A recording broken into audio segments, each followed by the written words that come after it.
Vamos pensar agora nas crianças. A gente falou que a infância é o lugar, entre aspas, ideal para você ter um trauma. A ansiedade também pode ter em crianças, porque muitas pessoas julgam que não, né? Que criança tem que só brincar. E como assim uma criança tem ansiedade? Ela só brinca. Tem, né? Sim. Principalmente porque a ansiedade também é um fator hereditário. Então, se alguém da família tem, não que ela vá ter necessariamente, mas ela tem mais chances de desenvolver algum tipo de transtorno psiquiátrico, né? E ansiedade, por exemplo. Então, ela pode sim ter ansiedade.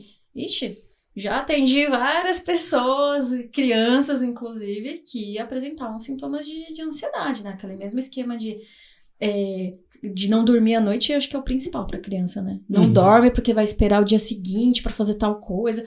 Até certo ponto, pode ser saudável, né? Vai viajar. Ela fica ansiosa e não dorme direito na noite posterior ao evento, né? Sim, ela pode, de fato, ter essa situação mais normal, corriqueira. Mas ela pode, sim, sofrer com esse tipo de transtorno. Ela pode se exceder, ela pode não querer ir para a escola por algum motivo, né? Ela pode sentir isso. Mas aí, a criança se manifesta um pouquinho diferente. Normalmente, a criança, até por não conseguir verbalizar o que ela está sentindo, não ter, às vezes, não saber falar o que está se passando, ou não conseguir colocar em palavras, né? Ela pode ser mais agressiva, por exemplo. Sim. Mais chorosa, mais triste. Porque a criança... o pessoal talvez não entenda isso tão bem, mas às vezes a criança... né, não é... Nós não somos tão maduros emocionalmente falando. Sim, aí a gente vai cobrar isso de uma criança que não sabe entender todas as emoções. Sim. Um exemplo que eu vou trazer de novo de um filme. Aquele filme Divertidamente. É ótimo também. Muito bom. Pra falar de emoções é fantástico. Exato. E a criança, ele acho que tem 10, 11, não lembro agora. A Wiley, não sei quantos A idade eu também não sei, mas era criança. Era uma criança e ela só tem 5 emoções. Né? Só. Então, só. E ela não sabe lidar. No filme mostra que ela não sabe lidar com elas. Sim. Ela com 5 emoções. Vai ter outro filme, sabia? Não. Vai ter o 2. E aí vão aumentar as emoções. Por quê? Porque ela cresceu. Que legal, bacana. Você entendeu? Muito bom. Ou seja, uma criança ela tem 5 emoções e não consegue lidar. Aí, eu não vou falar de adolescentes hoje, mas aí vem um adolescente e tem trilhões. Não sei se vai ser trilhões, mas muitas mais. Tipo, o dobro, triplo. Sim. Não dá pra controlar tudo. Não dá pra saber como cada coisa vai acontecer. Aí o pai fala assim, poxa, mas ela só brinca. Poxa, mas ela só vai pra escola e vem pra casa e come e dorme. Sim. Mas ela se frustrou. Qualquer um se frustra. Ela se chateou, se machucou, qualquer coisa. Sim. Ela não sabe lidar. Aí falta talvez uma intervenção do pai, da mãe, pra chegar e falar, olha filho, o que aconteceu? Sei lá, você se frustrou, o seu amiguinho falou com você hoje, mas você entende que nem todo mundo vai falar com você o tempo inteiro, né? Então, o pessoal julga como algo banal, fútil, e não é. A criança tem emoções e não só brinca, né? E, aliás, é um momento em que os pais, por exemplo, têm que dar muita atenção, porque é quando ela tá conhecendo a vida, conhecendo as coisas, se desenvolvendo. Então, é um momento que os pais têm que se aproveitar para ensinar. Exato. Para falar como é que lida com aquela emoção. Vamos nomear essa emoção? É que o problema é que, assim, a psicologia é relativamente nova.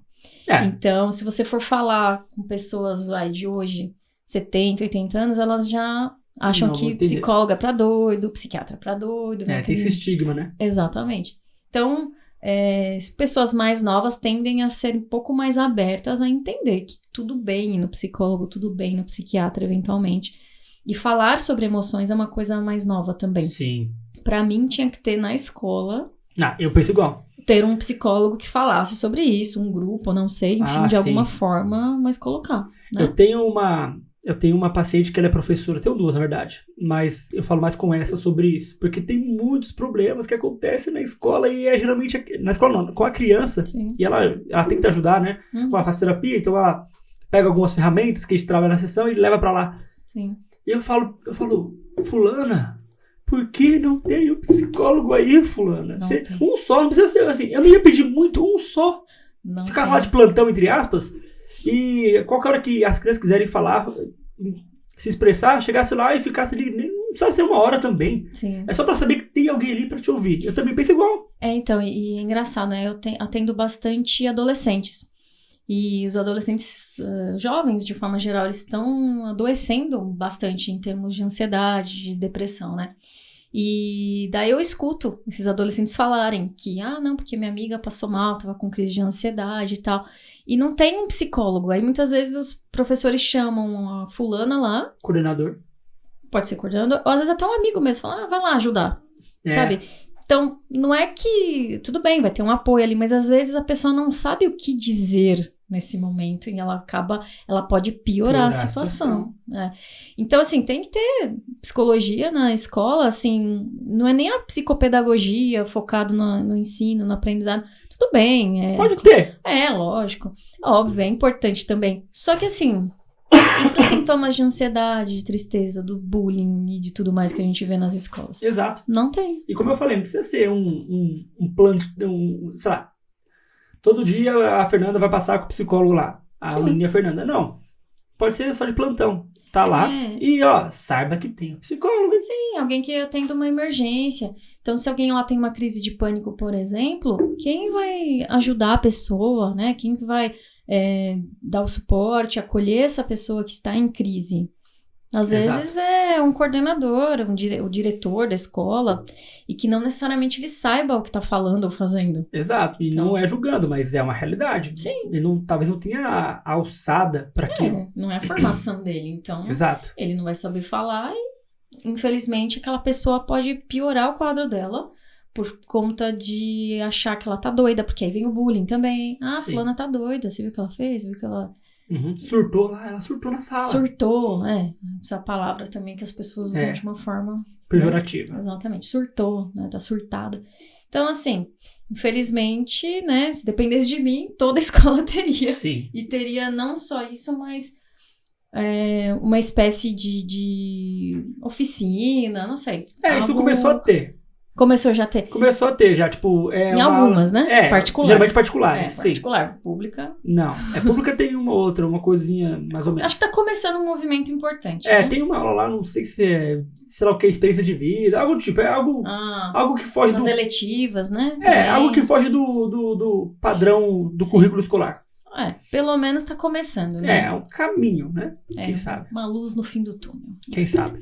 Mas é muito importante, porque, como eu falei, os pais eles não vão saber lidar com isso. Até vi um vídeo há um tempo atrás, da mãe filmando ela e o filho tava num momento de birra, assim, muito grande. Né? Tanto que o vídeo tinha vários cortes, então ele não parava. Acho que durou mais de 1 hora ali. E ela colocando, né? Sim. Meu filho está chorando porque ele queria... Uma coisa, sabe, simples, tipo, vamos supor, colocar a mão na tomada. Não é esse o caso, mas era mais ou menos algo que ela sabia que ia gerar risco pra ele. Sim. Ele queria e chorava. E aí ele chamava ela de burra, e disse daquilo. E aí ela tava lá. Ele não sabe lidar com as emoções. Se eu gritar, vai piorar. Ela tava lá no vídeo, mas quieta, e a legenda dizendo: se eu gritasse nesse momento, ia piorar a situação. Pra ele se acalmar. Sim. Aí chegou um momento que ele tava sem voz. Falou assim, agora ele está sem voz. Que ele gritou tanto. Sim. Aí ele queria abrir a porta, tal, etc. E aí, com o tempo, ele foi se acalmando. Ela conversou com ele. Ela falou, agora estou conversando com ele. Ela foi meio que narrando, né, a história toda. E aí, ele falou, desculpa. No final. Só no final. Mas quem tem essa paciência toda? Eu falei, nossa, essa mulher tem uma paciência enorme. Eu não sei se eu teria, entendeu? Eu tô sendo bem sincero. Ela tem uma paciência enorme. Passou o tempo, ele acalmou, bebeu água, porque tava rouco, sem voz nenhuma. Abraçou a mãe, pediu desculpa, porque ele não sabe lidar com as emoções. Depois ela foi lá e geriu a emoção dele, entendeu por que ele tava assim, explicou por que não podia. Mas naquela hora, aqueles começam a gritar, fazer birra, tal, tudo mais. Se você vai gritar junto, não é uma resposta ideal. Se você vai castigar de alguma forma, não é uma resposta ideal. Deixa ele expressar, daqui a pouco... O ideal, gente, a gente sabe que não dá. Não é sempre que você vai conseguir fazer isso. Pais e mães têm responsabilidades, uma série de coisas, não é sempre. Mas ela fez uma coisa que funcionou. Muito, né? Lidou com as emoções. Assim, eu achei o máximo. Se eu achar esse vídeo, eu te passo depois. Legal, bacana. Porque você vê que a gente tá falando das emoções do filho e da mãe. Porque pra mãe também se controlar emocionalmente. Nossa, ela foi muito plena. Falei, nossa, meu Deus do céu. Porque você vê o seu filho em desespero, você tem a tendência de... ou nervoso e tal, você se envolve muito com a emoção. Então você tende a ficar nervosa junto, ou ficar brava e assim por diante. Então, são as emoções dela e da criança. Então, ela fez da melhor forma possível. E se ela conseguir fazer isso pelo menos algumas vezes, ela já vai conseguir tem um resultado muito positivo em ensinar pra criança e um autocontrole muito grande também, né? Sim, de aprender com aquilo. Porque, sinceramente, o vídeo mostrava que a criança gritava demais. Acho que o meu ponto final seria se a criança me xingasse, meu filho me xingasse. Você fica, meu Deus do céu, assim, tá me xingando, né? Eu ia pensando assim, entendeu? Mas ela foi plena, tranquila, sabe? Sim. E aí você vê, pô, Davi, você é psicólogo e talvez não conseguiria. Pois é. Seres humanos, né? Emoções, né? Exato, somos seres humanos antes de mais nada. Exato. Porque também tem essa cobrança, você é psicóloga, você tem que lidar com as suas emoções. Tá bom, mas eu sou ser humano antes de ser psicóloga. Eu nasci primeiro pra depois ser psicóloga. Exato, posso chorar aqui também de vez em quando, né? Com certeza, e a gente chora mesmo. Sim, é verdade. Mas é muito bom isso.